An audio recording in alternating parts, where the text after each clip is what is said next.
Welcome to From Caving In to Crushing It, the podcast for those who find themselves immersed in adversity and choose to write their story instead of having others write it for them. I'm Drew Deraney, and I'm your host. Jared, great to see you. Yes, it's good to see you again. I know it's been a while. It has. It's been a while. That's why I always like grabbing like 10 minutes before we hit record to catch up on things and refresh our memories and also learn some new things that are going on with each other. Well, first of all, I always like to thank the person who introduced us. And you and I met at a networking event called Network Hub Assembly, which is the founder of that is Frank Agan, who's probably, I would say, the best networker and connector in the country. So thank you, Frank Agan, for introducing Jared and me through your networking event. And he is just a rock throw for me in Columbus because I'm in Cincinnati. All right. He's pretty close to me. Another good Ohio person. I love it. There you go. I love it. OH, baby. Yes, absolutely. So, I wanted, you on the show for a variety of reasons, and people are going to learn about why, but I always like to have good human beings on my show, first of all, and people who are not afraid of being vulnerable and sharing their story, because sharing our story, whether we're male or female, is healthy for us. We can heal ourselves from within by sharing our story, and in turn, we can heal other people who are going through the similar issues. So I thank you for being here. So happy to be here. Yeah, no, this is awesome. So Jared, when we're young, and it's not malicious intent, but we're taught by our family that life is linear, right? If you do certain things, A plus B plus C, D is going to happen. And I probably did it with I did do it with my kids, because you want them to be safe. You want that to happen. And for the most part, life is linear until it's not. And as we get older, an external circumstance happens, gets in between these letters and causes us to go into this circuitous route. And I often tell people that I believe there's three types of men. You have man number one, who's covered in blind spots, has no idea what's going on, just going through the motions in life, and that's it. Nothing changes. And then you have man number two, who sees the adversity, considers himself a victim, blames the world, goes through life just the way it is, nothing changes. And there's man number three, which you're man number three. And that's who I interview on this show, man or woman number three. And that's the person who sees the adversity and yet has more of a growth mindset, a higher level of awareness, and says, you know what? This is an opportunity for improvement. This is life happening for me. I'm going to take this on and do something different, become a stronger person. And that's what I believe you have done. So with that, I'm going to ask you to go back as far as you need to grab that defining moment, whether it was a tap on the shoulder, the whisper in the ear, or like I needed, 2x4 upside the head to get me to say, I'm sick of this. So when was it tell us that defining moment where you said, Jared, better way to live, man. I'm going to do things differently and become stronger. Oh, it's a tough question. It is. Because story. So, and I love what you said. I mean, I believe that we are taught it's a very cause and effect world, right? Like you said, A happens, and then, we're expecting the outcome from that. B you'll see B as a result. And going back to your question, I think you become person three gradually. Like, yes, there might be a defining moment, which I actually do have one in my life, but for a lot of people, it's probably just like a gradual. I get a client that's like, I'm sick and tired of being sick and tired, absolutely. and I'm finally aware of that. Like, when I'm sick and tired, I'll make a difference, right? It took him gradually getting to that point to actually do something about it, or be willing to do anything about it. Absolutely. For me, I mean, I shared this a little bit with you before, but I mean, I had a pretty massive stroke at 25. Unbelievable. It was like 3 weeks after my 25th birthday, out downtown Cleveland, eating some wings during wing week with one of my old fraternity buddies, right? And man, Drew, it was like something out of a movie, I was like, we were leaving one place to go into another, and just like at the counter, I would like lost feeling in my leg, and I started to like, sit down at the counter, and then over in the dining area, like, of course, it's causing a commotion. They're like, I don't know what's happening, right? And then two doctors from the Cleveland Clinic were there, Wow. and they're like, we've seen this, call the stroke ambulance. They like helped me in the moment. 30 minutes later, I'm like on an operating table. Oh my good. Uh, if you know what ECMO is, it's like the last ditch effort they do to try to save your life. And Right. they put me on that. I was pronounced dead for 4 minutes. Was in a Jeez. coma for 10 days. I mean, it truly just like, you talk about a wake up moment, Oh my gosh. bam, Yeah. there it is right there. Right. Yeah. But and that's just the start of it. I mean, I had to learn to walk again. Yeah. Okay. I was probably in the ICU for a total of 2 months, Mm-hmm. Mm-hmm. uh, and then the hospital for 3. Jeez. So Unbelievable. I went in, there was snow on the ground, and I came out and it was spring, Yeah. you know, Unbelievable. Yeah. Mm-hmm. like it's wild. Wow. And that's pretty drastic, right? But I mean, That's pretty. people go through something like that Mm. at some point in their lives. Like, Mhm. stuff will happen to Yeah. you, Yep. right? Um, but I've always been a person of, okay, I'm going to prove people wrong. Yeah. Um, and I was, I grew up playing sports, and I tore 3 ACLs playing basketball. Yeah. And I guess it started, in that realm. But so that's a big believer of what drove me to, kind of become this person. Yeah. It was a little bit over time of just stuff always happening to me. I Hmm. mean, and as I shared before, it started at like 3 months old Okay. when I actually had a pretty rare heart disease. Hmm. And I still do. They don't know what causes it. And, at 3 months old, it was either a heart lung transplant in Philadelphia or downtown New York, some trial medication Wow. that had just been FDA approved like the month or two prior. Um, I, I don't know exactly when. I mean, it was a Yeah. long time ago, Sure. right? Sure. Absolutely. But yeah, I mean, that medication basically saved my life. I think my Wow. parents weren't looking forward to a heart lung transplant that No. young. No. Yeah. Okay. So yeah, so I went on that medication, and it was kind of like a little miracle. I mean, I was on it from like 3 months to 5 years, and near Wow. normal numbers. And I mean, I had to go back to New York like every 3 to 6 months Okay. for a while, just for tests and checkups and all that kind of stuff. But yeah, I got to live a pretty normal life. I mean, people Wow. with this disease, they don't typically get to do that. Wow. It's unbelievable. They I know they go up like a flight of stairs and their heart explodes because of the pressure in their Yeah.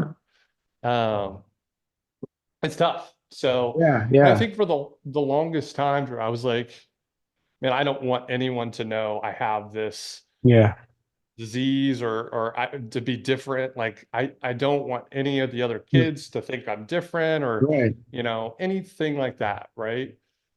Um, but I think I got to a point, especially after my stroke, where I didn't really care anymore. Yeah. Like, Yeah. I wanted to be the person that people that first of all, that they knew those things happened to, Right. and they're like, wow, look what they're doing Yeah. now. Yeah. Somebody that looked up to, and now they're, I don't want to say like a role model, but they draw inspiration Oh, from. absolutely inspirational. So you were able Yeah. to be able to play sports at a high level with that heart disease is unbelievable too. That's great. Yeah, Right. I mean, it's a short miracle in and of In itself, itself. Yeah. right? Yeah. Yeah. It's funny.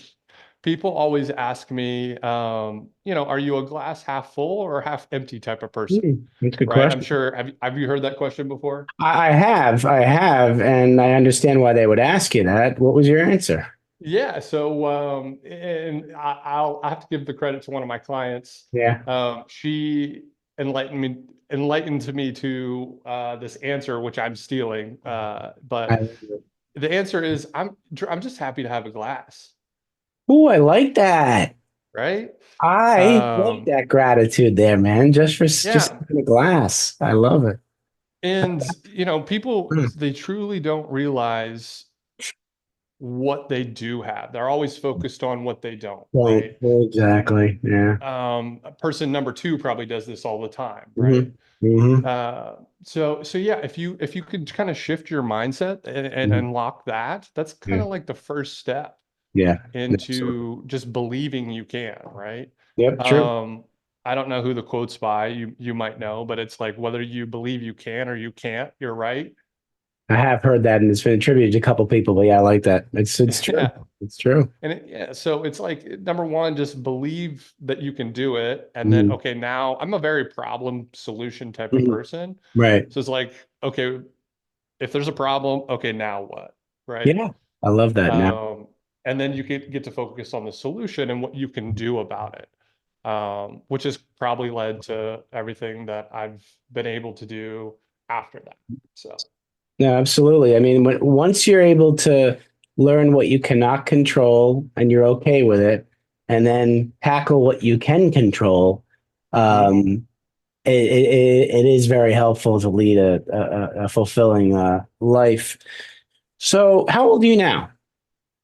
I will be, oh dear, I should know this pretty quickly, shouldn't I? Yeah, how Um, old are you? I, I'm 27. You're 26. So this is So, only a couple years ago, the stroke?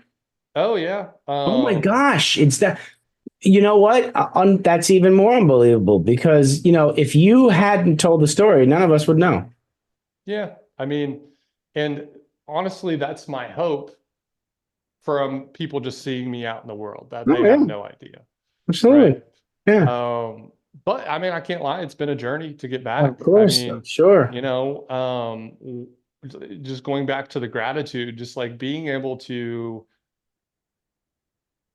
tell your brain or Mhm. tell your body parts to move the way you want them to move. Right. I mean, that in itself is a luxury that I Absolutely. now realize that I have. Most people, it's comes natural. They don't think about it. Oh, It's yeah. they, yeah. So Yeah, it's just like just things like that, right? You're just so much more appreciative for. absolutely. Um, some a little more details. I had a trach for like 3 months, Okay. not 3 months. Probably like a month and a half. Month and a half. Yeah. Okay. Yeah, but I mean, couldn't drink water, couldn't Right. do We any of take that that for stuff. granted. Yeah. Yeah. Yeah, I mean, I was Yeah. hooked up to a machine to breathe. So, Yeah. just you have a hole in your throat, like an open hole. Yeah. Yeah. It's Yeah. gross. Yeah, I've seen that. Yeah, it's not something we want or expect, but you're right. We take a lot of mundane things for granted in life that are important. Yeah. Mm. So all those things, I mean, it's easy, and I'm not gonna discount any what everybody's going through or what anyone is feeling or Yeah, all that kind of stuff, right? But if you can shift your mind into, okay, now what? yeah, I love. Then It. then it becomes something you can try to improve. Hmm. Yeah, absolutely, absolutely. Thank you for sharing that, Jared. Yeah. So with that really awareness, and I'm still shocked that it's been only 2 years. I'm so proud of you, man. Yeah, and you got so much more time to give. The fact that you're electing to pay it forward and share your story is going to help a lot of people. Yeah, Uh, no, I appreciate yeah. that. Yeah. So tell me, with your newfound appreciation for the mundane things to be grateful for, how has that helped you personally and professionally? Well, um, I think I get to almost change the lens out when I look, because what I do is sales and leadership coaching, Okay. right? So I hear a lot of people come to me through, to get a coach, they come to me with this type of stuff, right? These are the barriers that they need to get across, Right. in the professional world, so Right. to speak. Hmm. Um, so what that's allowed me to do is number one, to empathize with people wherever they're at, kind of meet them where they're at, Right. and Right. then say, oh, okay, where do you want to be? Mm. And then we just chip away at it, Yeah. and take, Okay. figure out what it's going to take to get there. And we Right. slowly give them the skills, the systems, and the motivation to get there. So that's one piece, I think. And then did you ask me personally? Yeah. Well, whatever you want to share. Absolutely. Um,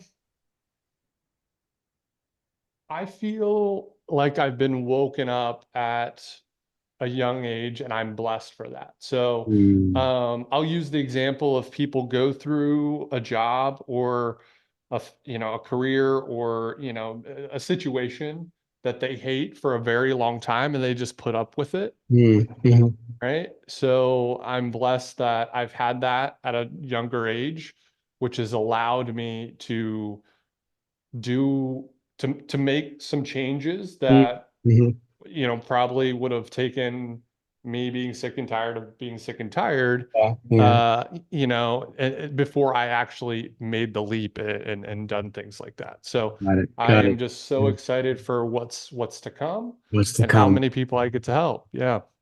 So I love that. The fact that you want to impact and help people at such a young age, and you have the ability to discern between what you have and what could have been lost. Hmm. You know, being in and just having you in this world is a blessing for all of us. So I'm so glad you're here, and I'm just I rarely have trouble speaking, but knowing that it's only been a couple of years, Jared, um, you're really inspiring human being, and I thank you Thank for you. sharing. Absolutely, absolutely. Yeah. So tell us more about is it the company you work with? What's the name of the company? You could just tell us who they are and how Yeah. yeah. I'll just do a quick background. So I've always been an entrepreneur, and even through all of that, I was starting and running businesses. Sold one, and so the coaching business is the third business technically, Okay. in my entrepreneurial career. And I think I'm an entrepreneur at heart. I just love Mm. the building of business, helping people out, and Right, right. being able to be the source of your labor and your fruits and Mm. everything. Like Mhm. I truly love the flexibility with it. But Right. Southwestern Consulting is who I've partnered with. Um, we do sales and leadership coaching, and Mhm. there's about 170 of us across the country. Mhm. There's 30 more in 17 other countries, so we're worldwide. And we change lives through Mhm. one-on-one coaching. That's the bare bones of it. So Mhm. most people get in through the sales and leadership side. We come in and we speak for free for teams and stuff, or we'll do one-on-ones and things like that to get the word out about coaching. But Right. man, I think it's like 22,000 people in the last 13 years have been through our one-on-one coaching program. Okay. Okay. Wow. And How man, the long has the results are company just been crazy. around? You gave me a long history. Yeah, so Southwestern family of companies has been around for about 165 years. Okay. All right. So a long time. I love that. And you had Uh, mentioned something to me beforehand about the month, how they do half the year. Can you explain that? How their fiscal oh, year yeah. and all So that we do kind of stuff. campaigns. We do campaigns. So basically, halves of the year is a new campaign. Okay. So July 1st, we just started a new campaign, basically a fresh year. I So love that. See, I love that. I wish a lot of companies can get that. Yeah, do fresh years after 6 months because people's attention span is not that long, and a 12-month thing seems like an arduous process. yeah, well, I love it. it's also a great way to focus on. So it's like, okay, whatever I did, Mhm. in the first half of the year doesn't matter starting July 1st. I love that. It's a new time to either beat what you did or, Yeah. Yeah. forget it, right? Yep. Yeah. It helps you refresh too. Yeah, of course. Decompress, refresh, learn from mistakes, create successes out of failures in a shorter time frame. I love that. I love that. Yeah, Yeah. yeah. So, I certainly definitely know that the audience has grasped the essence of Jared Fracker. So, guys, you're going to want to get in touch with Jared. Trust me. Best way to do it, his website, jaredfracker.com. That's JAREDFRACKER.com. And within that, you'll find his link tree that will give you access to all the different links for his company and personal, and be able to get in touch with him. And it's definitely worth the conversation. Absolutely worth the conversation. So, yeah. So, all right. So this is going to be interesting. I got two questions to ask you. Okay. The first question, you're sitting down with 7 to 10-year-old Jared Fracker, Ooh, okay. a mere 18 to 20 years ago, less than that. My goodness. And you want to give him advice about life from what you know now. What advice are you going to give him? You've got all these great questions today, Drew. Makes you think a little bit, right? Yeah. Nobody cares. Mm. Nobody cares. I mean, all you can do is put your best foot forward, strive towards a common goal that you want to get to, and nobody cares what you look like in the process. I love that. I love it. Nobody cares where you came from, or what you're going through, or I mean, people care, but nobody cares, right? Yep. And until you can make them care. I love that because, Jared, all of our limiting beliefs come from the outside world. Mm-hmm. That's not And something you're born with, no, right? no. All our limiting beliefs come from the outside world, and we can control what we let in and what we let out. So that's beautiful, beautiful advice.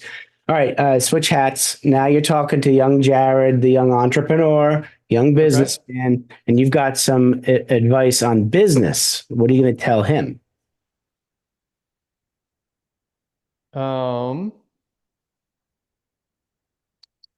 I would say put yourself out there more. So Mm, like in this world today, right? You're a great example with this podcast. It's like nobody would be able to hear what we have going on, what you have to show people, like my story, your story, right. just all the people that you've had on this podcast. Yeah. No one would be able to know that if it wasn't for the internet, social media, and just putting yourself out there, right? Agreeing to this, scheduling it, making it happen. Yeah. So my advice to him would be to put yourself out there. I did a lot of stuff behind closed doors, and I didn't think it was important. Well, I do now. So I wish I would have done that before. Well, I'm thankful that you're in your 20s and have learned that, because the more you share your story and talk with others, the more I hope they will start opening up and realizing that nobody cares.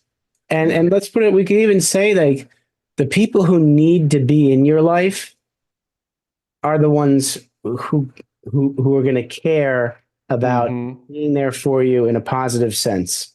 And yeah, that's a great way to put it. yeah. And so if you're able to, the younger you are, discern between those people who are going to help bring you up versus bring you down, then you'll know who to align with. Yeah, and just get the toxic out of your life. Get rid of toxicity, and Yep. We don't need focus it. on what you can control, Yep. right? Mm-hmm. And at the end of the day, let the rest, of the chips fall where they may. Absolutely. Absolutely. Well, Jared, I want to thank you for A, coming on, but B, like, being in my life. I gotta again thank Frank Agan for the introduction. Thank you for being the human being you are. Thank you for being willing to put yourself out there and share with others so it can help them. Just thank you for doing what you're doing, man. Keep it up. Yeah, no, I appreciate it. I mean, like I said, without platforms like yours and just your mission behind what you do, man, like, just all this stuff falls on deaf ears, right? Yeah, absolutely. Again, my friend, always good to see you. And let's keep in touch. This is not the last time we talk. All right. Of course. Thanks, Drew. Absolutely. Hey, everybody, you go out there and take care of yourselves, please. Thanks so much for listening. If you enjoyed the episode, please subscribe and give us a review to help others find it. I'd like you to answer this question. Are you living the life you want to live, or are you living the life others want you to live? I'd like you to think about that for a second, because I strongly suggest you live the life you want to live. If you want to learn more about what I stand for and my services and how I'm able to help many men get out of their own way, please go to my website at www.profitcompassion.com. Feel free to also email me at drew@profitcompassion.com. I'd love to have a conversation with you. Take care of yourself and choose to write your own story instead of letting others write it for you.